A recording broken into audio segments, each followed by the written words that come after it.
So do you guys remember there's this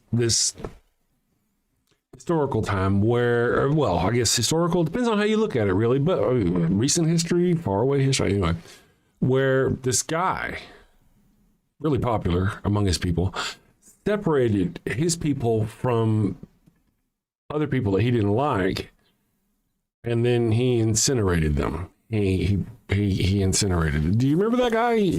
Can we get names for that person? Without saying it, because YouTube doesn't like it when you say that the name. Can any of you name who that person is?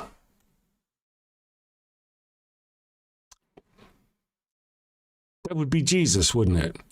Revelations. Or wait.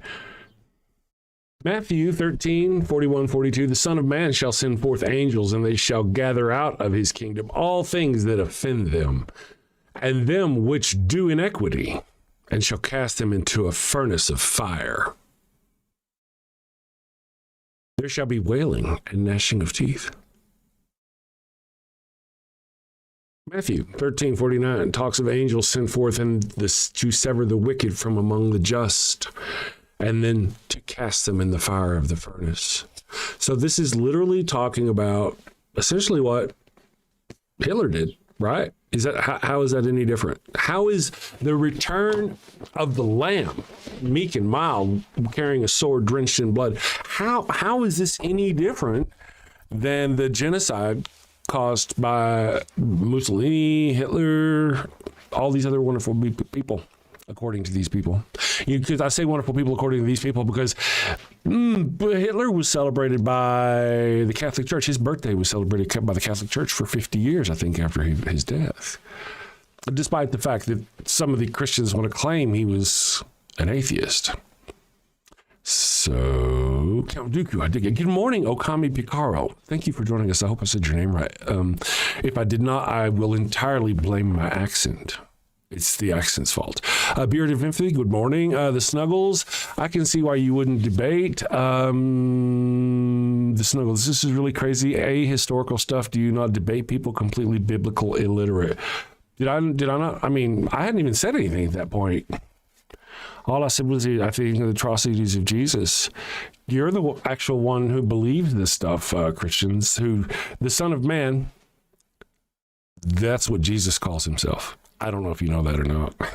That's what he calls himself. The Son of Man shall send forth angels, and they shall gather out of his kingdom all things that offend. Man, I don't make this shit up. I'm not taking it out of context. This is your God creature. This is your Jesus coming back in Revelations and separating out the people they don't like from the people that they do like and murdering them en masse. How am I twisting that?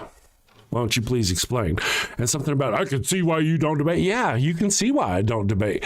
Because to sit here and debate you would be ridiculous and redundant. I would show you these things and you would quibble and you'd be like, oh, well, it means this and it means this. And I would blow those arguments away too. And then no matter what, you just continue going back to the same ignorant bullshit and you never learn. You don't give a shit. It's pointless. It really is pointless. I took calls for a while. I found it to be pointless. Other atheists take calls. Other atheists take calls and do this business. I'm just here really to tell you how ignorant and stupid you are for believing this nonsense and how hurtful it is. Not necessarily in that order. Ideally, my point would be to expose good people to the harms of Christianity. That's really my goal, to expose good people to the harms and harmful nature of Christianity. Jesus himself, in this right here, Matthew 13:41. These are just the first ones. I just started working on notes for a video called Jesus is Not Good. And there are quite a few things. I mean, everything from which one? Let's see here. Let me find some of them. Oh, it's so easy. Where he tells them that they should pluck out their eye if it offends them, because it's more important to live here without an eye and get into heaven later, because that's eternal, than it is to keep your eye and go to hell. Well, let me ask you something, guys. If that's the case, Jesus is telling you that it's so important that you should sacrifice an eye for you alone. or a hand or a foot or whatever offends you, for you alone to get into heaven, you must make the sacrifice of that body part. Okay, then, let me ask you, who out there, knowing that rule, would not give their selves or their lives for the entire world? Who would not? I mean, everybody's going to die. Everybody's going to burn forever unless you give yourself. Obviously, I don't know that anybody really wouldn't do that.